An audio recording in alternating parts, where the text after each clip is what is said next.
So we are back live from GoTech World, and I am here with three amazing ladies. It is such a joy for me to be hosting this panel today. And let me introduce you to my guests today. So our first guest is Riki Asemota. She's partner at McKinsey & Company. Hello, Riki. Thank you so much for being here. Thank you for having me. Hello. Irina Kamalova, founder and director of Women Coding Company. Hello, Irina. Thank you for being here. Thank you for having me. And Renita Kalhorn, founder EQ. Thank you so much, Renita. Thank you for having me as well. All three of you are such a great inspiration. You have given such wonderful talks here at the largest exposition and conference in Central and Eastern Europe. And everything has been, I think, in these couple of days about inspiration. And I would like to start this interview with the question, how do you find your source of inspiration and what drove you into your particular field? So, we will start with you, Riki. Okay. I would say that my source of inspiration, I would sort of talk about it in two parts. The first is what I call sort of my hunger for impact. I get very sort of energized by being able to really interact with results, right, and output. And so the work that I do at McKinsey, working and partnering with my clients to deliver on their transformation objectives, is for me very energizing because I get energized by and inspired by impact. I think the second source of inspiration for me is my 15-year-old boy. I want him to grow up in a world where women are getting things done and are breaking barriers and things like that. So he's another sort of personal source of inspiration for me. That's lovely. Thank you so much. Irina, what about you? Yeah, so when I was a kid, I was passionate about technology and about sustainability as well. I saw that we need to do more to save our planet. That was my first inspiration. And then I started to learn physics and maths and computer science, and I entered in software engineering. So I'm already 4 decades software engineer. And another point that I saw that women underrepresented in this field, that struck me with another point to be inspired, because today I'm a mother of 10-month-old girl. And I feel really responsible what is the world my girl is coming to. So in my free time, I was also building community for women to thrive. And today, director founder of Women Coding Community. I see that we can do so much more around if we speak about ourselves and if we speak not only about how technology can change our world, but how we can change our world by introducing better practices and best environment for everyone at the workplace. Thank you so much. Renita. Thank you. So something I've always been fascinated by is human potential. And I started with myself. So I started off as a classical pianist, exploring my own potential as a musician and using music as a way to express myself. And at the same time, I have always been able to see other people's potential much better than they can see it themselves. And so I feel like I've just always been coaching, even from the 3rd grade. You know, some underdog in 3rd grade, I would help them really have more confidence and understand their potential. And that's something that's just blossomed into a career for me, where I help people achieve their potential. Here we are at this high-tech conference, and we have spoken now about strengths that women have, and you've talked about the sensibility for music, arts, and about motherhood and inspiration. And in a world where things have changed so much from 2 different perspectives, first of all, now women do a lot more than they've ever done into fields such as tech, which were usually not something that they would do. But now this has changed on the one hand. On the other hand, AI has come into our lives abruptly, but it's here to stay. So how do you imagine the world changing in the coming years from the perspective of AI and its interaction with our human sides. What makes us human and what is most important after all?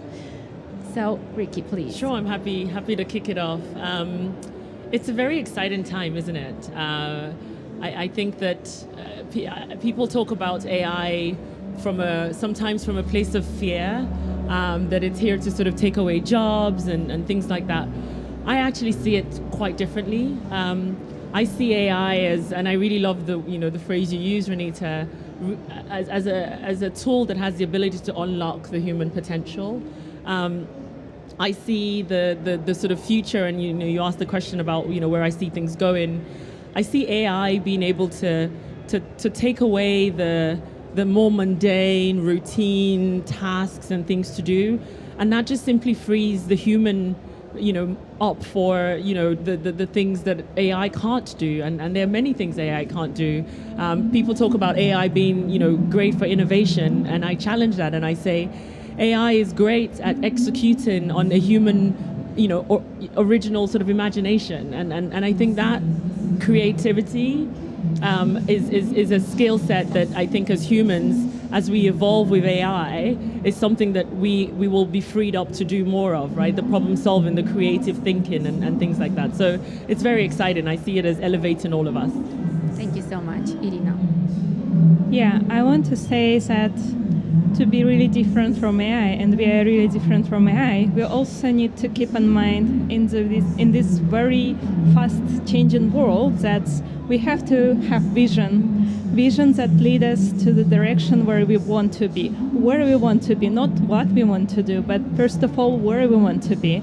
And AI changing our jobs, but it's not changing who we are, and it's not changing what exactly we want to do in the meaning of impact. It's speed up our job, it's improve our operations, and even in motherhood, AI can help right now with tracking sleep schedule and etc., which is really good. But the most important part about being human, remember that you build in yourself with your vision, where do you want to be, and you build yourself with your personality, how you want to be there, to keep integrity, to build communications, connections, and especially in motherhood, nothing helps that much as other people. Thank you so much, Renita. I couldn't agree more with Ricky and Irina. I think this is the era where we're going to be able to fully express our individual selves. In the past, it's been very hierarchical. It's been the 1% determining everything else for the 99%.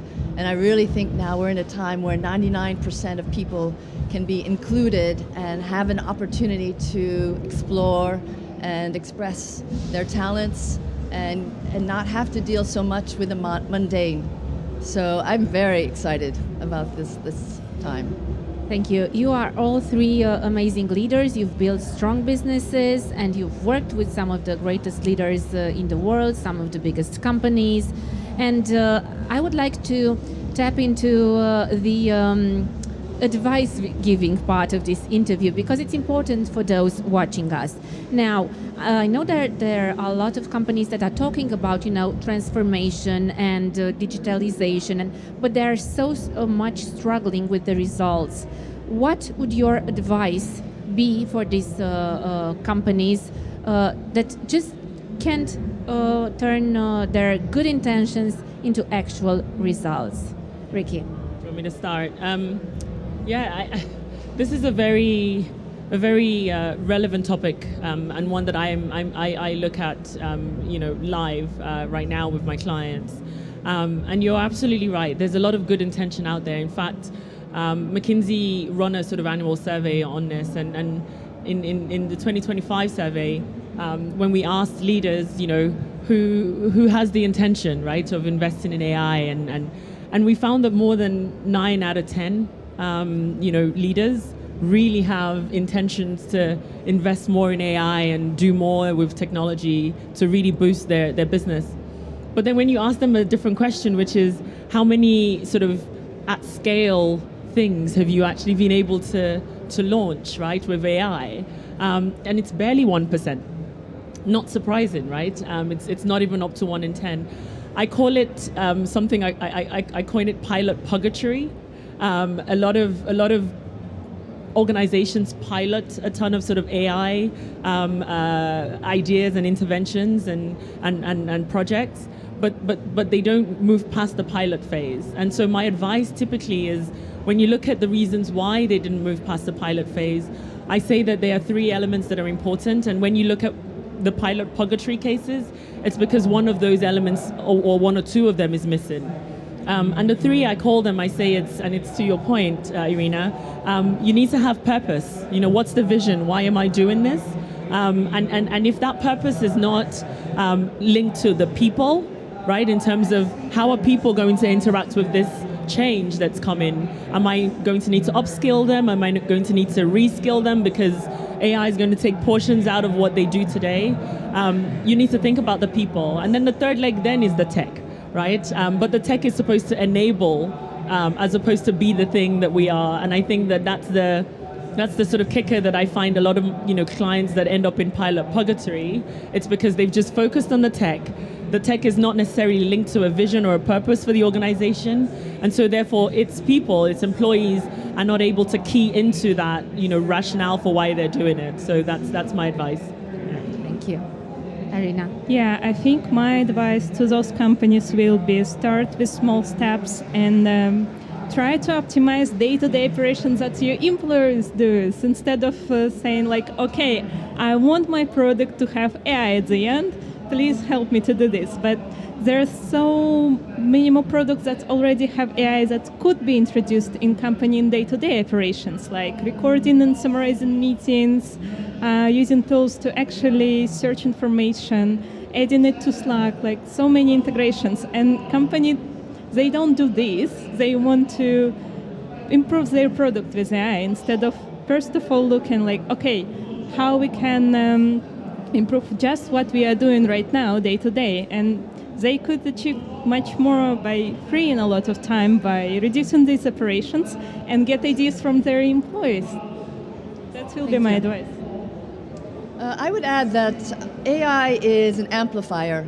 So if you're very decisive, it will help you make decisions. If you're innovative, it will help you be more innovative and creative. And if you're reactive, it will help you be more reactive and passive as well. So it's only going to amplify your strengths and weaknesses. And I think leaders really need to be very clear, very self-aware, and really identify how they need to adapt to the changing environment, because they can't just do things the way they've always done and continue regardless of what happens in the environment. They really need to be adapting and be dynamic. And that, I think, is going to be the core skill that every leader, every team needs to develop, is adaptability.